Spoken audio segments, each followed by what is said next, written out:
guys.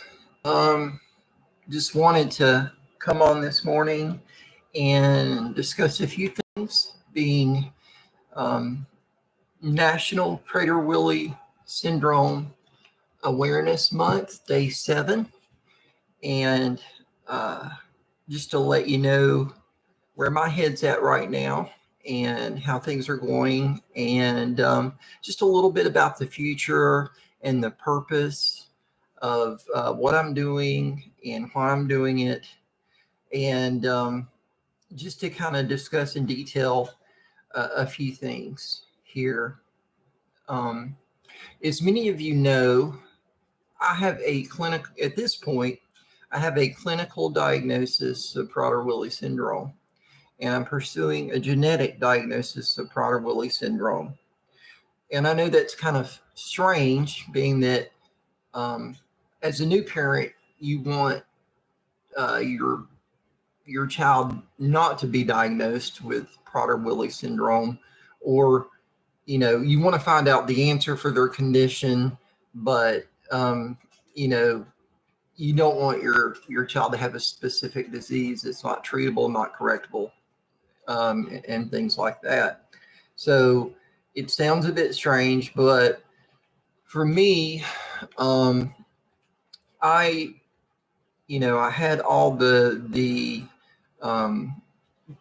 clinical criteria when I was born with for Prader Willi syndrome. So I got that clinical diagnosis.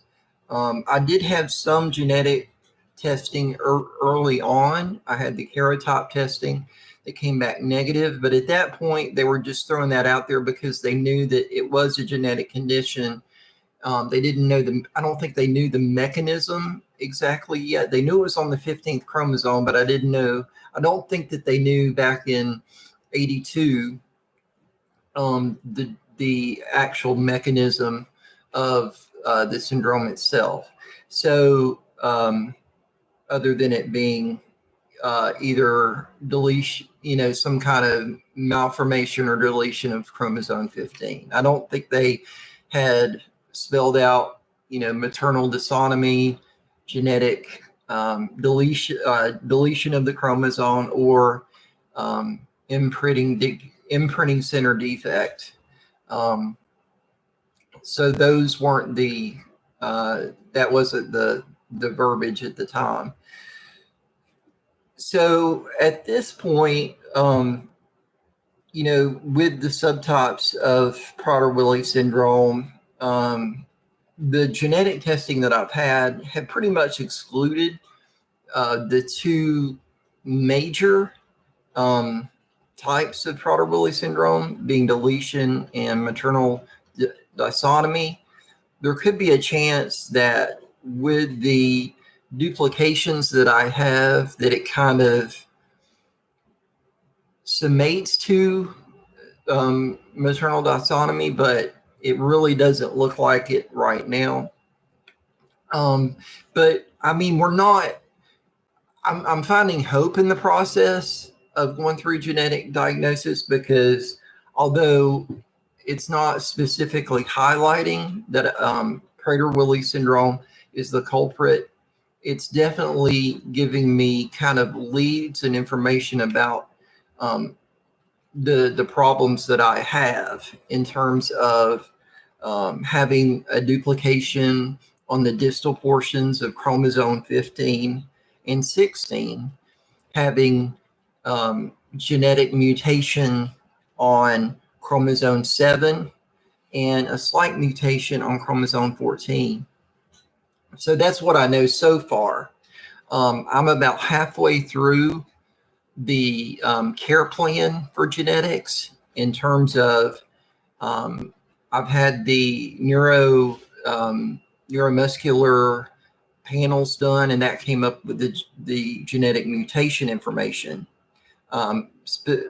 pointing to the genes that weren't really normal for me. There's still variants of unknown certainty, but they're just they don't know what that means yet in terms of the whole person and what the genetics are. And then having so I've had that test, the neuromuscular panel, and I've had a microarray done so far. The microarray came up with the duplications. So at this point, we're waiting for my mother's microarray to come back because she did a buccal swab microarray. And what they're looking for from her is that my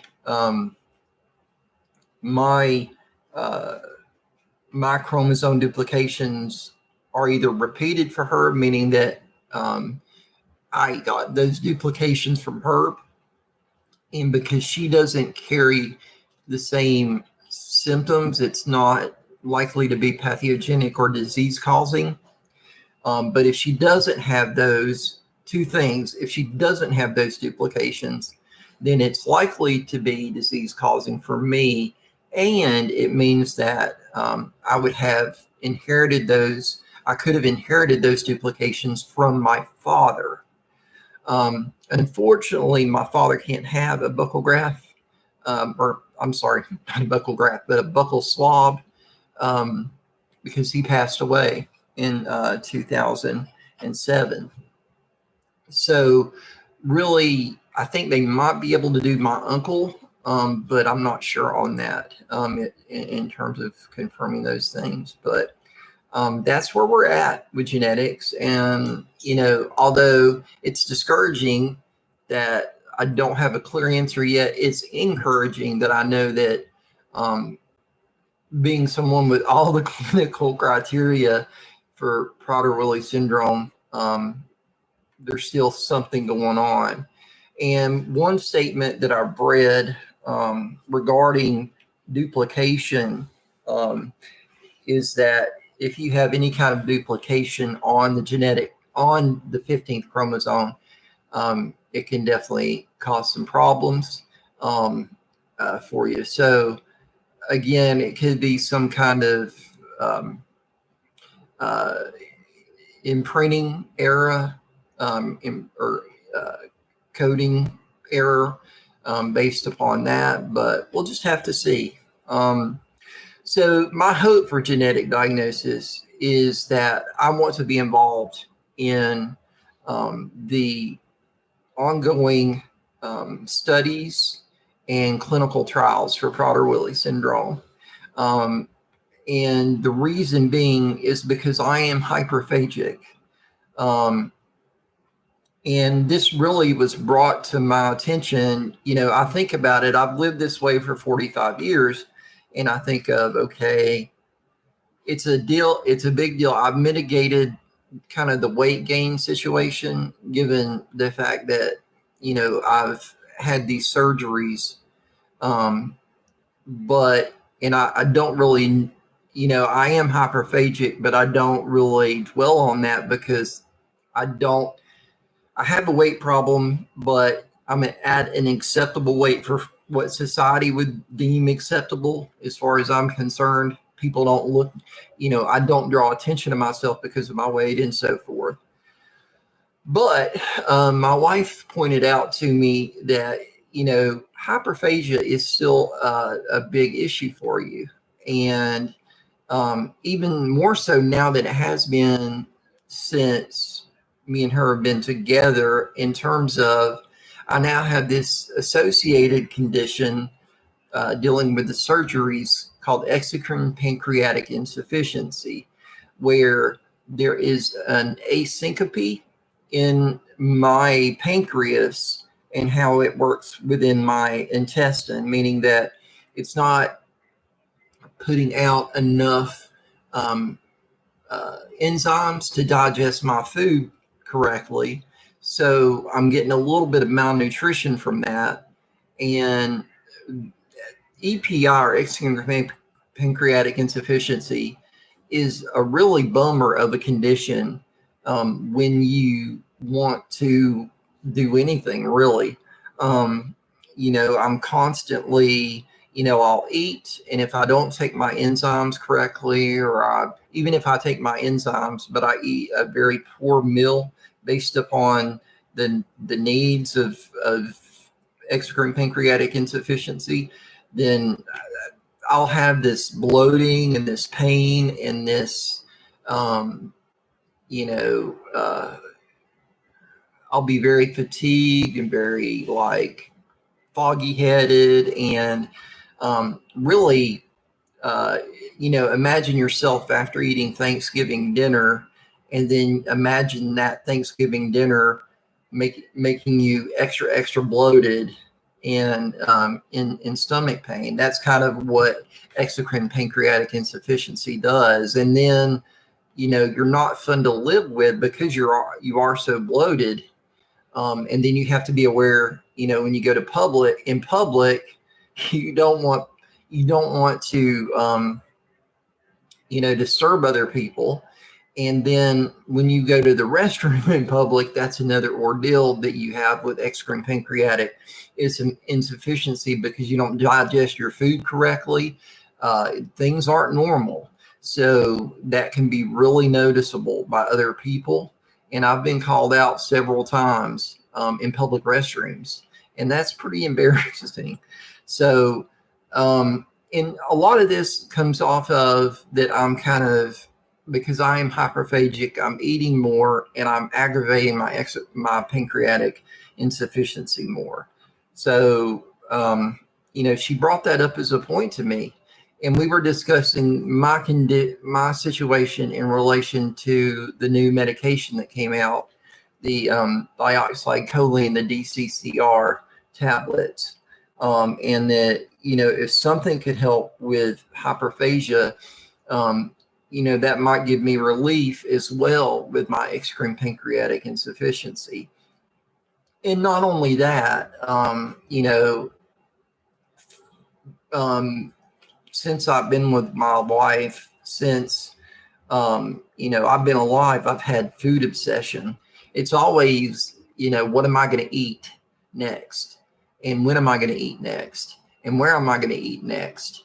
And, you know, a lot of couples have that problem, like where you want to eat. But for me, it's like, you know, I always think of what is the biggest, best meal I could have, you know? And now it's a different level of obsession with the illness, but I'm still anxious about food. I still obsess about food. I don't know if you've watched my Disney vlogs, but, you know, I still kind of eat just about every vlog I have.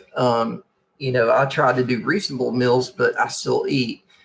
And again, I'm taking a bunch of Creon or pancreatic enzymes in order to do that in the parks and stuff, because I especially don't want to disturb anyone there. They're on vacation, you know, and I don't want to draw attention to myself.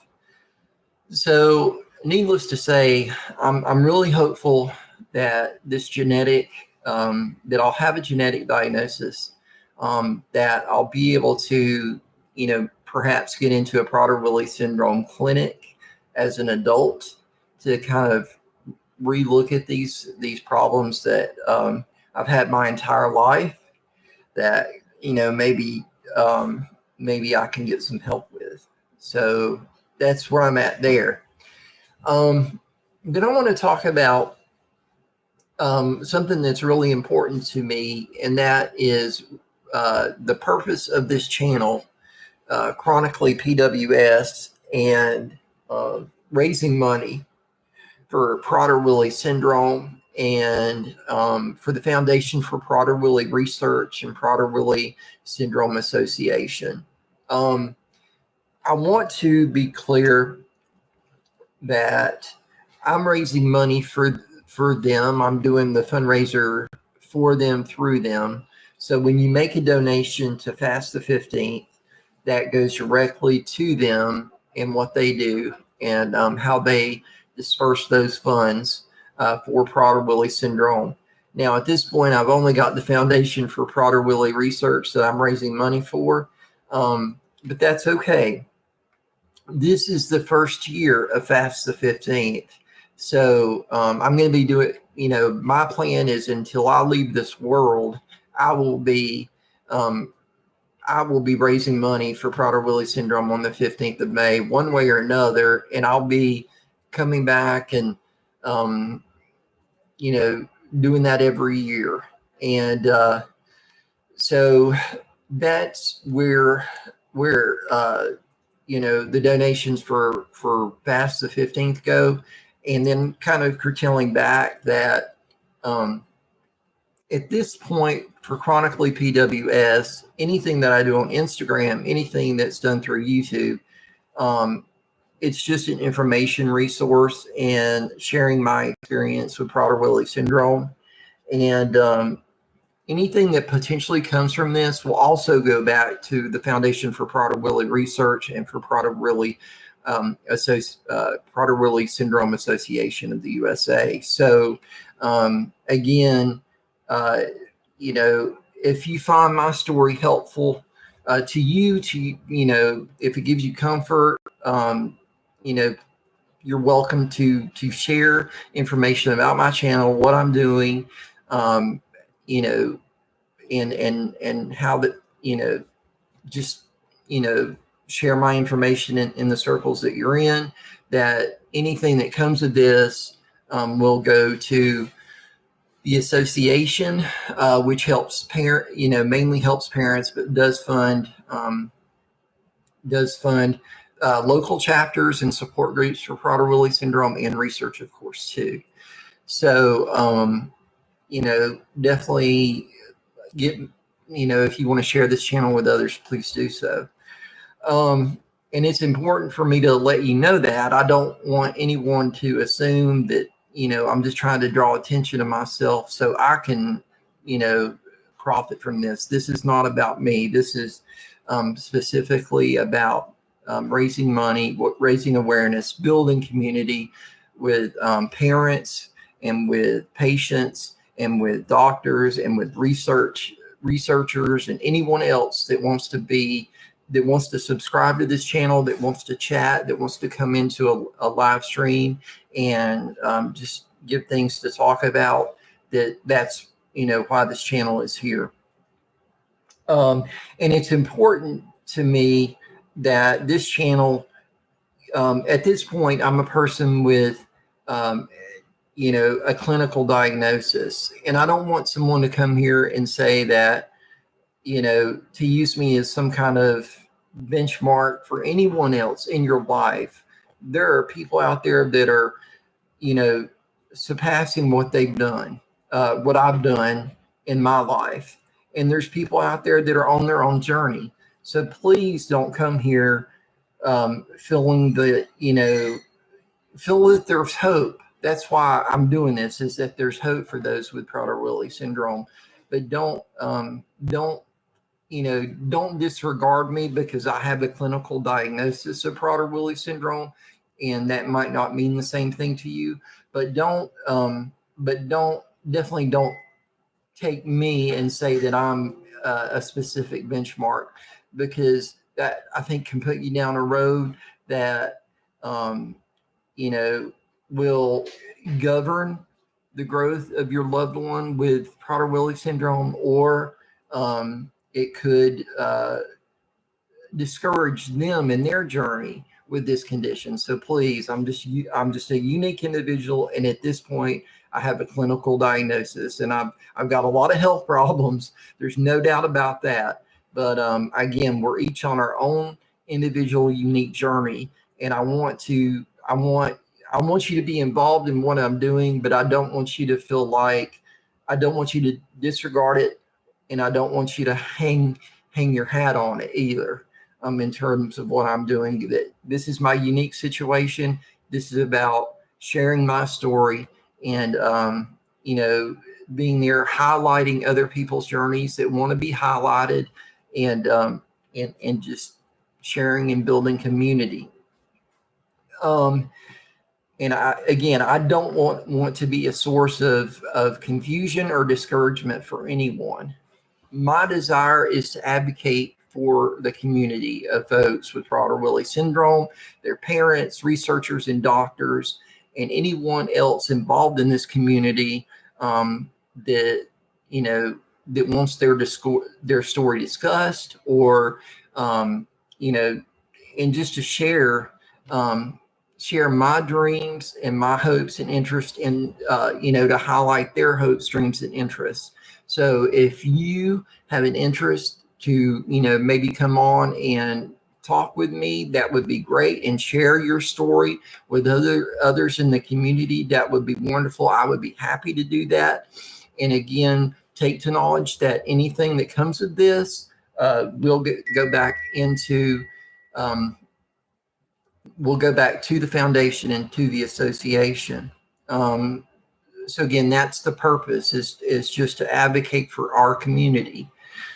Now I want to talk about my dreams going forward and how I'd like to help supplement or how I would like to help myself based upon my dreams and interests, not specific to this channel, that what I'm doing in my life and going on as an individual, because I think we all want to sit down and kind of say, this is where we are, and this is where we're going. This is where I am, and this is where I'm going. Obviously, I want a genetic diagnosis so I can help mitigate the hyperphagia and thus help control my exocrine pancreatic insufficiency. So I've got the health goals. I'd like to lose a little bit more weight. That would be great. I don't have any, unrealistic goals there. I'm pretty happy. Even being the amount of overweight that I am now, I'm pretty happy that I've lost the amount of weight that I have. I started at, back in 2009, I started at 440 pounds. I then got down to 276 pounds at around probably about 2011. I got down that low, 2011, 2012, and then I slowly crept back up again to over 420 pounds. And then around 2019, I got involved in another bariatric clinic, and I lost more weight before surgery. I lost about 40 pounds before surgery, and then I had surgery again, and I'm again back down to the under 270. So I'm really happy there, but I would like to lose more weight. I would like to be healthier. It's really hard taking in the nutrition with the exocrine pancreatic insufficiency, but I would like to do that. I do want to mention to you, if you're in the Central Florida area, I do have a concert with the Celebration Community Chorus. I'm a singer in that chorus, and on Saturday, this Saturday, May 11th at 7 o'clock at Community Presbyterian Church in Celebration, Florida, we're doing a concert, a choral concert with a chamber orchestra, folk roots, and spirit wings. We're going to sing the entire Aaron Copeland songbook, which is, Shaker songs, spirituals, kids songs. Just there's two sets of 5 pieces in that book, and we're going to be doing that. And we're doing some other pieces. We're doing The Gate of Heaven. We're doing Raise Me Up. Is going to be our closing piece. So nonetheless, if you're in the area and you'd like to, you're more than welcome to come to that concert. Again, it's Saturday, May 11th at 7 o'clock at Community Presbyterian Church, which is at 511 Celebration Avenue in Celebration, Florida. So that's pretty cool. And I'm going to continue to sing with them. I really enjoy that. Not the fact that I love singing, not necessarily because I love to perform, but I love being intimate with the music. And by that, I love actually I love the performance in terms of, it being a spiritual thing in a way. and the love of the performance and love of the music. So I love the intimacy of that music and singing. And I did several when I was in choirs in college. We did like the Brahms Requiem. I've sang several pieces from Handel's Messiah. I've done the Mozart Requiem. I've done the Rutter Requiem. I've done the Magnificat.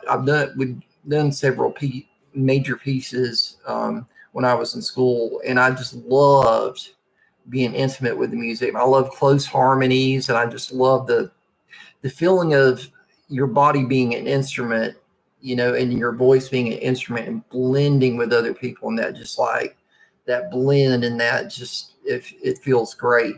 And that's really why I do it. I mean, I love performing's great, but just that I don't know, you have to be a musician for quite a while, and then you start to feel that like it's not just about showing someone else, it's about kind of the intimacy of the music, and that's what I love in this group is the intimacy of the music.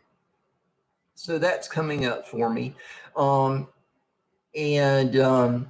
again, I want to mention that my other channel, TJ the Park Bopper. Now that is something that I do that comes back to me, and it's really, how I'm disabled. I can't work a normal job, not because I don't have those the ability to. It's that I can't, because of my chronic illness, I can't be consistent with a job. And if you followed my YouTube channels and this channel and that channel, consistency is a big challenge for me. A lot of that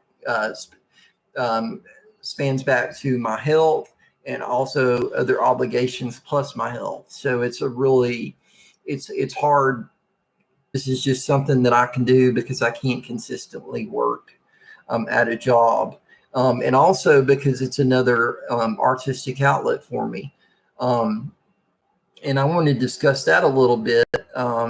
If you go back and see the other, some of the early Park Bopper stuff, you'll notice that I played saxophone quite a bit. And I still play saxophone right now because of financial situations. I don't have access to my saxophone, but I hope to have it back soon. And so those are things that I, that artistic outlet of the channel is wonderful too. And I think for me to be, happy and satisfied and content with what I'm doing, I need an artistic outlet. And I think here, just having an artistic outlet is great too.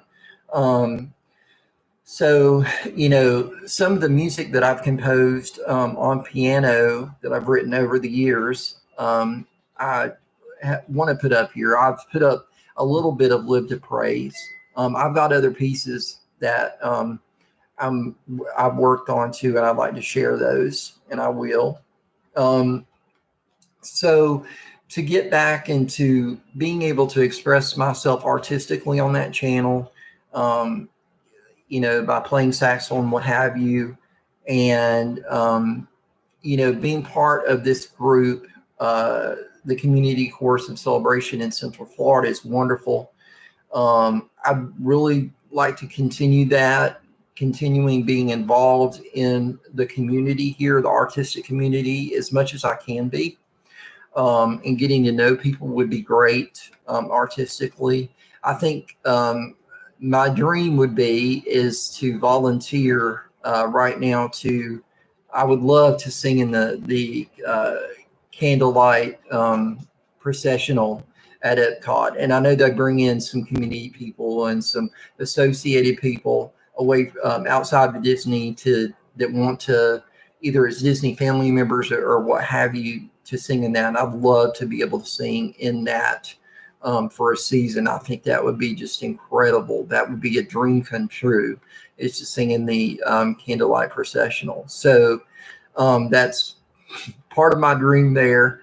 And to be able to take the part bopper and to play saxophone more and to work on recording improvisation over open source copyright free music, to come back and just kind of rearrange those pieces, if so to speak, by integrating saxophone and other sequence tracks.